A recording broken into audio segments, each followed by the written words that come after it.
എറണാകുളത്തും മധ്യ കേരളത്തിലും ഈ രാമജന്മഭൂമിയിൽ നടക്കുന്ന പ്രാണപ്രതിഷ്ഠാ ചടങ്ങുമായി ബന്ധപ്പെട്ട് അവിടെയുള്ള മഹാക്ഷേത്രങ്ങളിലൊക്കെ വിപുലമായ ഒരുക്കങ്ങളുണ്ട്. ജിജീഷ് ചേരുന്നത് പാവക്കുളം ക്ഷേത്രത്തിൽ നിന്നാണ്. ജിജീഷ്, ഈ പാവക്കുളം എന്ന് പറയുന്നത് ഈ രാമജന്മഭൂമി മുന്നേറ്റത്തിന് നേതൃത്വം നൽകിയ വിശ്വ ഹിന്ദു പരിഷത്തിന്റെ ഒരു സെന്റർ കൂടിയാണ്. ജിജീഷിനൊപ്പം കുറച്ച് രാമഭക്തരും അവിടെ ചേരുന്നു എന്ന് മനസ്സിലാക്കാൻ സാധിക്കുന്നു. എന്തൊക്കെയാണ് ഒരുക്കങ്ങൾ? പൂർത്തിയായോ? ജിജീഷിന് തുടരാം.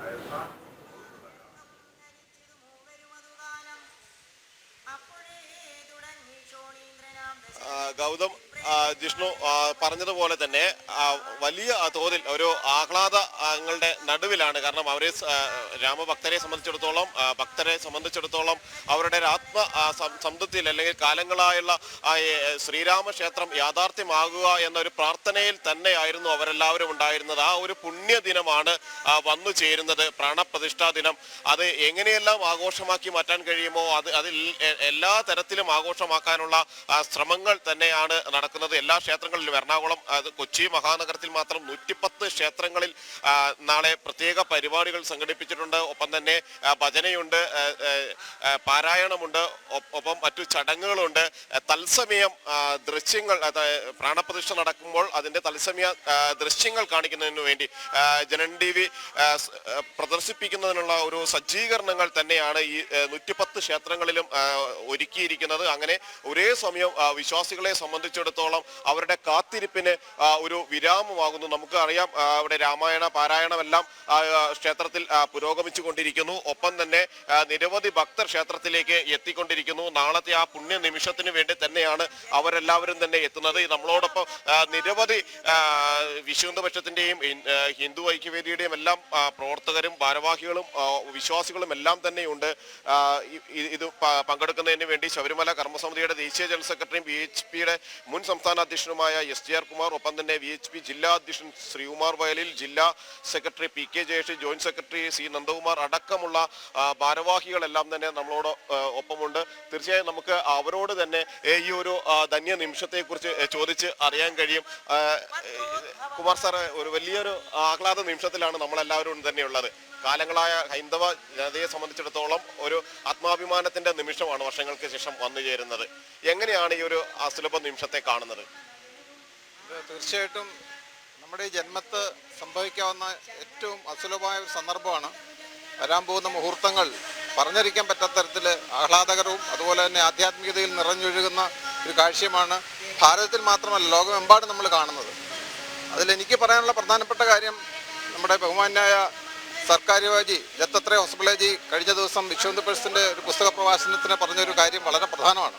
അദ്ദേഹം പറഞ്ഞത്, ശ്രീരാമൻ കൊട്ടാരത്തിൽ നിന്നും നിഷ്കാഷിതനായി 14 വർഷത്തെ വനവാസത്തിന് പോയി. അതിനുശേഷം മടങ്ങി വന്നതിന് ശേഷം അദ്ദേഹത്തിന് ഭവ്യമായൊരു ക്ഷേത്രം നിർമ്മിച്ചെങ്കിൽ അത് തകർക്കപ്പെട്ടു. പക്ഷേ ഇന്ന് തിരിച്ച് ആ ക്ഷേത്രത്തിലേക്ക് അദ്ദേഹം പ്രവേശിക്കുകയാണ്. നാളെ ആ പുണ്യമുഹൂർത്തത്തിൽ, അത് ചെറിയ വിഷയമല്ല, നമ്മൾ അറിയേണ്ട വിഷയമാണ്. പക്ഷേ അദ്ദേഹം പറഞ്ഞ ഏറ്റവും പ്രധാനപ്പെട്ട കാര്യം, ശ്രീരാമചന്ദ്രൻ അദ്ദേഹം ഒരിക്കലും ആ ക്ഷേത്രത്തിൽ ഒതുങ്ങി നിൽക്കാനല്ല ഉദ്ദേശിക്കുന്നത്. തീർച്ചയായിട്ടും നാളത്തെ പുണ്യപ്രതിഷ്ഠയ്ക്ക് ശേഷം അദ്ദേഹം നമ്മുടെ ഭാരതീയ ജനങ്ങളെ, ലോകമെമ്പാടുമുള്ള നമ്മുടെ വിശ്വാസികളുടെ അടുത്തേക്ക് ഇറങ്ങി വരും എന്ന് തന്നെയാണ് നമ്മുടെ പ്രതീക്ഷ. അതുകൊണ്ട് നാളത്തെ പുണ്യപ്രതിഷ്ഠയ്ക്ക് ശേഷം നമ്മൾ തീർച്ചയായിട്ടും രാമനെ പ്രതീക്ഷിച്ചിരിക്കുകയാണ്. അതുകൊണ്ടാണ് നമ്മൾ ഇന്ന് ഏറ്റവും കൂടുതൽ കേൾക്കുന്ന ഒരു കാര്യമുണ്ട്, രാമായേക.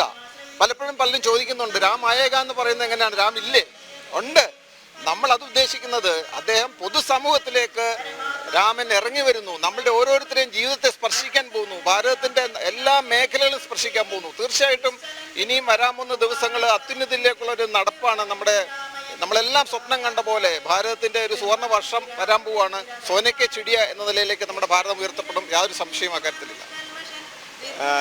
SR കുമാർ സാറ് പറഞ്ഞതുപോലെ തന്നെ ആ ഒരു സുവർണ നിമിഷത്തിലേക്ക് ശ്രീരാമൻ നമ്മളിലേക്ക് ഇറങ്ങി വരുന്നു. ഇനി ഭാരതത്തിന്റെ ആകെ ജനമനസ്സുകളിലേക്ക്, ഹൈന്ദവ മനസ്സുകളിലേക്ക്, ഹൈന്ദവ ഭൂമിയിലേക്ക് ശ്രീരാമന്റെ ഒരു യാത്രയ്ക്കുള്ള തുടക്കം കൂടിയാണ് നാളെ പ്രാണപ്രതിഷ്ഠ ചടങ്ങോടുകൂടി ആരംഭം കുറിക്കുന്നത്. ക്ഷേത്രങ്ങളിൽ വിവിധ പരിപാടികൾ നമ്മൾ നേരത്തെ സൂചിപ്പിച്ചിരുന്നു.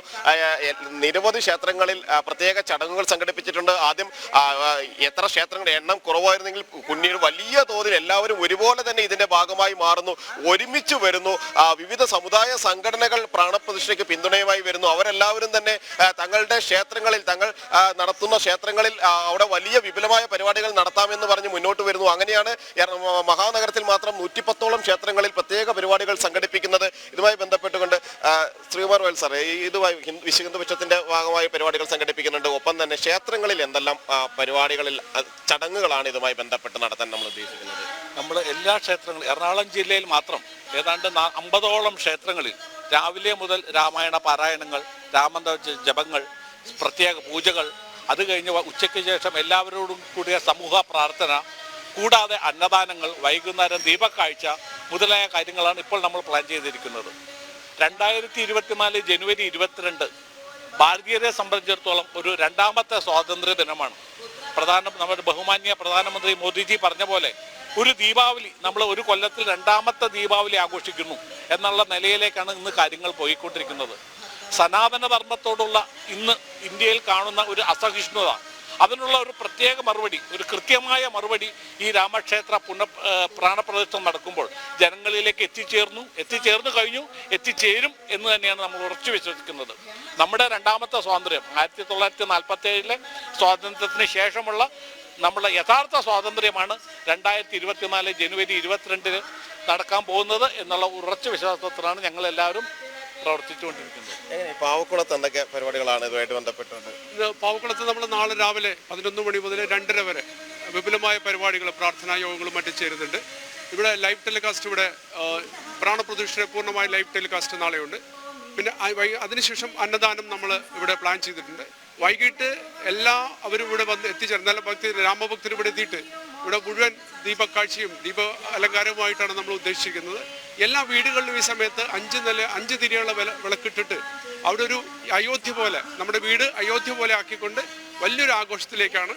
നാളെ നമ്മൾ പ്രാർത്ഥനയുണ്ട്, വൈകുന്നേരമുണ്ട്, പ്രാർത്ഥനാ യോഗങ്ങളുണ്ട്, അതിനുശേഷം നമ്മൾ അന്നദാനമുണ്ട്. ഇത്രയും കാര്യങ്ങളാണ് പാവക്കുളത്ത് നിന്ന് നമ്മൾ പ്ലാൻ ചെയ്തിരിക്കുന്നത്. അങ്ങനെ വലിയൊരു സന്തോഷത്തിന്റെ നിമിഷത്തിൽ തന്നെയല്ലേ അല്ലേ? തീർച്ചയായും ഈ 5 നൂറ്റാണ്ടിൽ അധികമായിട്ട് കാത്തിരിക്കുന്ന ഈ കാര്യം നമ്മുടെ കാലത്ത് സംഭവിച്ചാൽ നമ്മൾ ഏറ്റവും പുണ്യവാന്മാരാണെന്നാണ് കരുതുന്നത്. ആ പുണ്യം നമുക്കാണ് അനുഭവിക്കാൻ യോഗം. നമ്മുടെ ജീവിതകാലത്ത് തന്നെ അത് കാണാൻ കിട്ടിയത് അത് ഏറ്റവും വലിയ ഭാഗ്യമാണ് നമുക്ക്. ഈ ജീവിതത്തിലെ ഏറ്റവും വലിയ പുണ്യമായിട്ടാണ് കാണുന്നത്. ഞങ്ങൾ ഒരാഴ്ചയായിട്ട് ഇവിടെ രാമായണ പാരായണം, രാമനാമജപവും നടത്തുന്നുണ്ട്. ഇനി നാളെ കൊണ്ടതെല്ലാം അവസാനിപ്പിക്കും.